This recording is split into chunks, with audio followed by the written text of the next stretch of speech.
어떤 글을 하나 읽었는데요.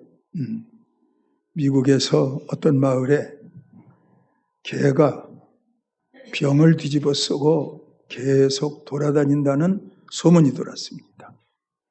사람들은 그게 무슨 말일까 했는데 알고 보니까 들개 한 마리가 쓰레기통에서 음식물 찌꺼기가 있는 병을 하나 발견했나 봐요.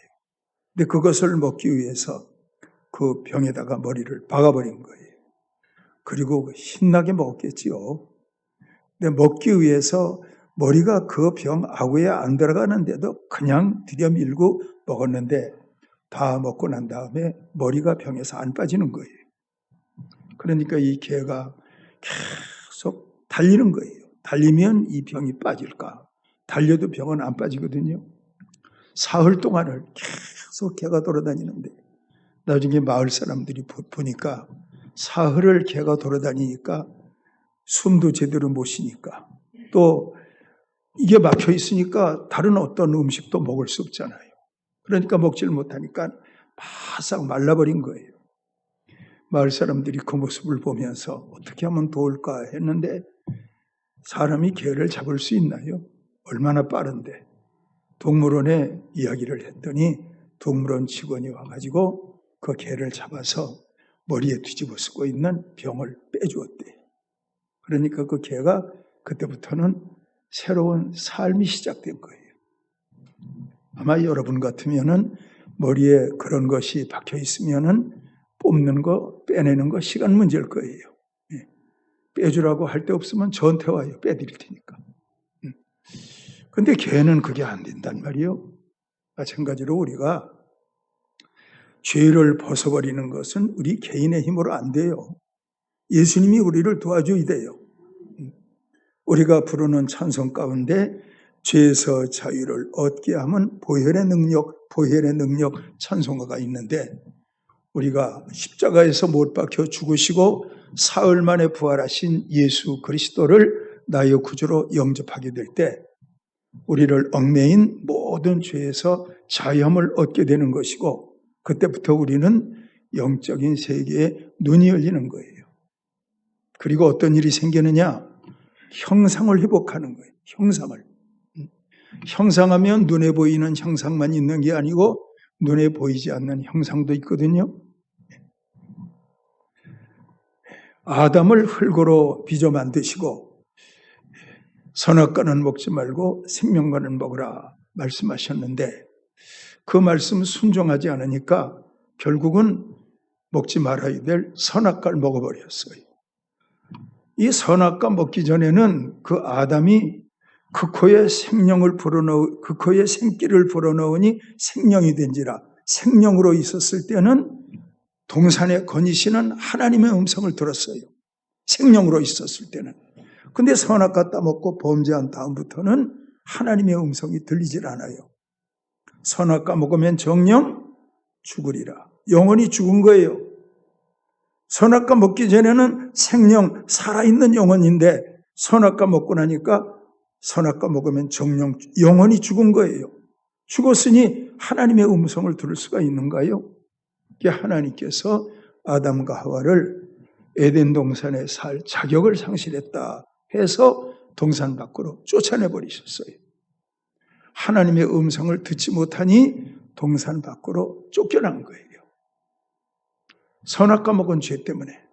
근데 예수님이 이 땅에 오셔서 여러분과 저의 죄를 위해서 십자가에 피 흘려 죽으셨는데 그 피 흘려 죽으심이 우리의 두 종류의 죄를 용서하시기 위해서 첫 번째 죄는 아담이 선악과 먹은 자범죄 그 죄 때문에 주님이 십자가에 죽으셨고 그 선악과 먹은 죄의 죄성으로 말미암아 열매를 맺게 되어지는 자범죄 이 죄를 용서하시기 위해서 예수님이 십자가에 못 박혀 죽으신 거예요. 그 예수님을 영접하고 나니까 우리를 얽매였던 죄, 원죄의 자범죄 사함받은 거예요. 죄 사함의 선물로 성령이 오신 거예요. 성령이 온 다음부터는 그 이름이 생명책에 기록되어지고 너희는 이제 내 것이다. 하나님의 것이 된 거예요. 그러므로 그때부터 우리는 생명의 상태를 회복한 거예요. 우리의 영이 범죄함으로 마귀의 형상이었는데 이제는 죄의 사함을 받음으로 말미암아 하나님의 형상을 회복한 거예요. 그러니까 우리에게는 하나님의 말씀이 들려지는 거예요. 여러분, 하나님의 말씀이 여러분들에게 들려지기를 주의 이름으로 축원합니다. 말씀이 들려져야 돼요. 그냥 이성으로만 듣는 게 아니고 우리가 이성을 통해 들려진 말씀이 내 영까지 깊이 심겨져서 이 모든 말씀이 믿어지는 말씀이 되어야 해요. 믿어져야지요. 이성으로 듣는 말씀이 하나님의 형상인 내 영혼에까지 뻗쳐 들어가서 내 영혼이 하나님의 말씀을 깨달을 때 여러분과 저는 2000년의 십자가 믿어진단 말이에요. 예수님의 부활 믿어진단 말이에요. 천국이 믿어진단 말이에요. 그런가 하면 하나님 보좌 우편에서 나를 위해서 간구하고 계시는 그 예수님이 믿어진단 말이에요. 세상은 눈으로 봤어? 그럼 봤지. 그래 난 믿는 거야. 뭘로 봤는데? 난 영으로 봤어. 그러니까 육신의 눈으로는 보지 않았어도 예수님의 십자가가 믿어지고 부활이 믿어지고 천국이 믿어지고 다 믿어지는 거예요. 예수님의 재림도 믿어지는 거예요. 내가 다시 와서 너희를 내게로 영접하여 나 있는 곳에 너희도 있게 하리라. 이 말씀이 여러분들에게 믿어지는 거예요. 그러니까 여러분, 믿어진다는 것은 얼마나 귀해요. 죄 문제가 해결되지 아니하면 믿기는 믿는데 내 이성으로 믿는 거예요. 그러나 죄 문제가 해결되면 죄 사함의 선물로 성령이 오셔서 저를 믿어지게 하시고 성령께서 여러분들에게도 믿어지게 하시니까 믿어지니까 믿는 거예요. 이처럼 쉬운 게 어디 있어요. 믿어지니까 믿는 건데. 여러분들이 자녀들을 낳으셨어요. 그 자녀들을 낳고 키우면서 그 아이들에게 내가 너를 어떻게 뱃속에서 임신했는지 아니? 내가 어떻게 너를 키웠는지 아니? 설명해 줍니까? 설명 안 합니까? 그냥 사랑 주고 키우면 엄마 아빠라는 거 알게 된다니까. 아시겠죠? 자녀를 놔놓고 그 자녀에게 내가 이러이러해서 너희 어머니야, 내가 이러해서 너희 아버지야, 이 설명 안 해주어도 사랑하니까 어머니로 믿고 아버지로 믿는 거예요. 사랑하니까.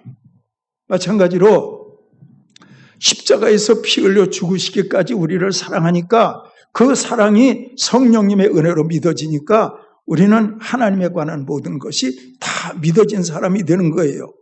그래서 여러분, 믿어진 사람은 복받은 사람이에요. 믿어진 사람 복받은 사람이에요. 이 믿어진 사람은 교회에 와서 하나님의 말씀을 들어도 모든 말씀이 다 믿어지거든요. 믿어져요. 이런 은혜가 여러분들 모두에게 함께 하시기를 축원해요. 그래서 여러분, 성경은 여러분과 저에게 뭐라고 말씀하시냐면 신령한 것은 신령한 것으로 분별한다.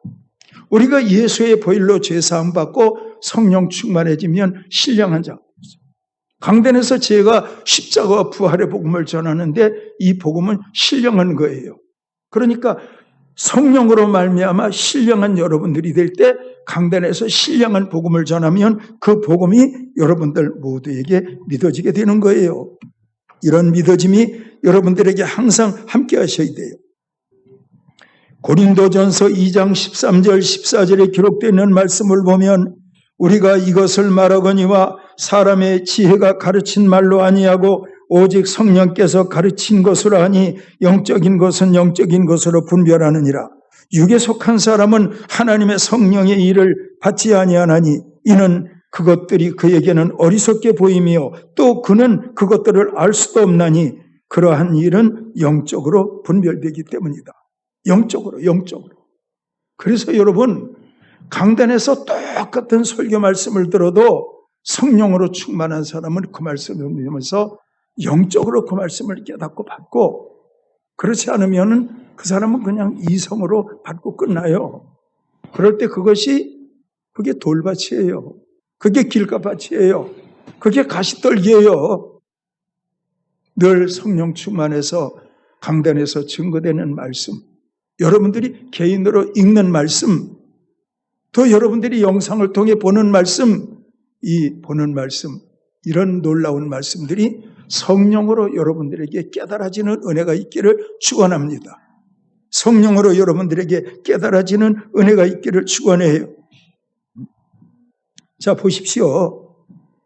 유대인들에게 찢겨 죽을 뻔한 바울이 천부장의 도움으로 구원을 받고 영내에 거하게 되는데, 그 밤에 나타나신 예수님은 바울 곁에 서서 이르시되 예루살렘에서 나의 일을 증거한 것과 같이 로마에서도 증거하여야 하리라. 저는 이 말씀을 준비하면서 많은 은혜를 받았어요. 예수님이 바울 곁에 섰어요. 바울 곁에 섰어요. 스데반이 돌에 맞아 순교할 때는 예수님이 보좌 우편에 섰잖아요. 그런데 바울이 지금 천부장의 영내에 군부대에 갇혀 있는데 그 바울 곁에 주님이 서신 거예요. 보좌 우편에 서야 될 주님이 바울 곁에 오신 거예요. 그리고 바울 곁에 서신 거예요. 성경은요, 바울 곁에 서신 예수님의 경우를 많이 말씀하시고 있어요. 여러분들은 생각할 때 성령으로 하시는 말씀 있지, 보좌 우편에서 스데반을 격려하는 예수님 있지, 일반으로 볼 줄 몰라도 저는 생각할 때 바울을 얼마나 사랑하시면 바울 곁에 오셔서 바울 이렇게 말씀하신다니까. 그 곁에 오셔서 그 예수님이, 이게 얼마나 놀라운 광경이에요. 물론 우리가 성령의 감동으로 내 안에서 들리는 하나님의 음성 들을 수 있는데, 이제 예수님이 직접 바울 곁에 오셔서 바울 말씀하시는 거예요. 얼마나 놀라운 광경이에요. 이런 광경이 여러분들에게도 있어야 돼요. 그 예수님이 어떤 분이에요? 하나님이에요. 그 예수님이 창조의 조물주예요. 그 예수님이 죽었다 살아나신 주님이에요. 그 예수님이 보좌 우편에 계신 분이에요. 그 예수님이 다시 오실 분이에요. 그런데 그분이 바울 곁에 서셔서 바울에게 말씀하시는데 얼마나 엄청난 사건이에요. 그분이 말씀하시는데. 아시겠지요? 여러분, 성경을 보면서 여러분들이 아실 것은 바울이 처음 하나님 앞에 부름을 받을 때는 하늘에서 들리는 음성이었어요. 하늘에서 우레소리처럼 들리는 음성. 네가 왜 나를 핍박하느냐? 나는 내가 핍박하는 예수니라. 그렇게 말씀하시는 예수님은 하늘에서 음성으로 들려오셨는데 지금은 바울 곁에 계시면서 그 하나님이 말씀하신다니까요. 이게 얼마나 놀라운 일이에요. 바울 곁에 서 계신다니까요. 예? 사도행전 23장 10절에서 11절에 있는 말씀 다시 한번 읽어볼게요. 큰 분쟁이 생기니 천부장은 바울이 그들에게 찢겨질까 하여 군인들을 명하여 내려가 무리 가운데서 빼앗아 가지고 영내로 들어가라 하니라. 그날 밤에 주께서 바울 곁에 서서 이르시되 담대하라. 네가 예루살렘에서 나의 일을 증언한 것 같이 로마에서도 증언하여야 하리라. 증언하여야 하리라. 이것 때문에 주님은 바울 곁에 있는 거예요. 그러므로 여러분들도 주님이 곁에 계시면서 여러분들을 격려하시는 신앙이 되기 위해서는 우리도 바울처럼 하나님의 말씀의 증인이 되면 그 사람 곁에는 주님이 항상 계실 거예요. 왜? 증인되는 것이 너무나 중요한 일이니까. 그런 은혜가 여러분들 모두에게 함께하기를 바라요. 예? 알 것이 있으니 우리가 세상에서 어떤 어려움을 당한다고 해도 주님의 음성을 들을 수만 있다면 모든 두려움은 사라지고 담대할 것이니 하나님의 음성은 만물을 지으신 창조의 음성이고 죽었다가 살아나신 부활의 주님의 음성이기 때문에 그런 거예요. 보십시오. 성경을 보면 우리 주님이 만물을 지으셨다. 말씀으로 창조주 하나님이 바울 곁에 섰는데 그분의 말씀이 창조하신 거예요. 시편 33편 6절에 있는 말씀을 보니까 여호와의 말씀으로 하늘의 지음이 되셨으며 만상을 그의 입기운으로 이루셨도다. 로마서 14장 9절 이를 위하여 그리스도께서 죽었다가 다시 살아나셨으니 그 죽은 자와 산 자의 주가 되려 하심이라. 계시록 2장 8절 서머나 교회의 사자에게 편지하라. 처음이요 마지막이요 죽었다가 살아나신 이가 이르시되, 이렇게 말씀하시면서 창조의 주 부활의 주님이 바울 곁에 서신 것을 분명히 말씀하시잖아요. 그러므로 여러분, 우리는 성경을 읽으면서 주님이 내게 말씀하신다, 이것을 주님이 내게 말씀하신다, 주님이 내게 말씀하신다 너무 자주 듣다가 보니까 맞아, 주님이 말씀하시겠지. 그런데 그런 분이 아니거든요. 창조의 하나님이 말씀하시는 거예요. 부활의 하나님이 말씀하시는 거예요. 이러니까 그 말씀은 얼마나 엄청난 말씀이에요. 그 말씀은요, 다 이루어지는 말씀이에요. 안 이루어지는 게 없어요. 다 이루어지는 말씀이에요. 그리고 바울은요, 이 주님의 음성을 유라굴로 광풍 속에서도 이 음성을 들었어요. 여러분들이 인생을 살면서 고치지 못할 난치병을 만났어요. 그게 뭐예요? 여러분들에게 경험된 유라굴로 광풍의 난치병이에요. 경제적인 어려운 문제가 와서 내 사업이 다 망하게 되었어요. 그게 유라굴로예요. 알겠습니까? 자녀들로 말미암아 어떤 엄청난 어려운 문제를 만났어요. 이게 유라굴로예요. 유라굴로 광풍을 옛날 바울 사도가 그때 경험했던 엄청난 태풍 같은 바람이었다, 이렇게 생각하지 말고 우리가 이것을 어디에 수학 공식처럼 대입시켜보자, 그 말이에요. 그럴 땐 우리가 경험할 수 있는 어떤 안 좋은 일들도 유라굴로 광풍이 될 수 있잖아요. 아시겠지요? 여러분, 성전에서 찬송 부르면서 하나님을 느끼는 건 다 느낄 수 있어요. 기도하면서 하나님을 느끼는 거 느낄 수 있어요. 왜? 성전은 하나님의 성령으로 말미암아 터가 닦여진 곳이기 때문에 집에서 내가 개인적으로 찬송을 부르는 것보다 성전에 와서 찬송 부르면 쉽게 성령의 감동 가운데 내가 휩싸일 수 있다니까요. 그런데 여러분, 그게 아니고 유라굴로 광풍 속에서 하나님의 음성을 듣는다. 성전이 아니잖아요. 광풍 속에서 하나님의 음성을 듣는다. 놀라운 일이잖아요. 그런데요, 아실 것은 하나님은 성전에도 계시지만 광풍에도 계시고 천부장의 영내에도 계시고 바울이 갇혔던 지하 감옥에도 하나님은 계시고 하나님은 어디든지 계시다니까. 그런 일은 없길 바라지만 여러분들이 중환자실에 입원해 있는데 여러분들이 그 상태에서라도 주님을 부르며 눈물 뿌리며 회개한다면 그곳에도 주님이 여러분들 곁에 계셔서 내가 다 듣고 있어 말하지 않겠어요? 예레미야가 말하기를 여호와 하나님은 천지에 충만하지 아니하냐. 천지에 충만하지 아니하냐. 놀랍잖아요. 우리가 물질적으로 생각할 때, 이성적으로 생각할 때 예수님은 보좌 우편에 계신다니까. 근데 영적으로 생각할 때는 예레미야가 말하기를 천지에 충만하지 아니하냐. 보좌 우편에만 계신 게 아니고 천지에 충만하지 아니하냐.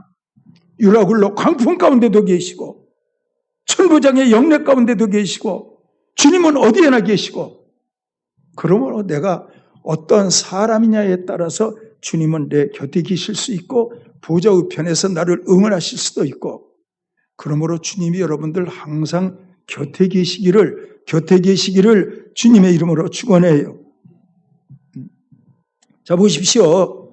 사도행전 27장 23절 26절에 보면 내가 속한 바 곧 내가 섬기는 하나님의 사자가 어젯밤에 내 곁에 서서 말하되, 유라굴로 광풍이에요. 내 곁에 서서 말하되 바울아 두려워하지 말라. 네가 가이사 앞에 서야겠고 또 하나님께서 너와 함께하는 자들을 다 내게 주셨다 하였으니 그러므로 여러분이 안심하라. 나는 내게 말씀하신 그대로 드리라고 하나님을 믿노라 했어요. 곁에 계신 주님이 천부장의 영내에 있을 때도 너가 가이사 앞에 서리라.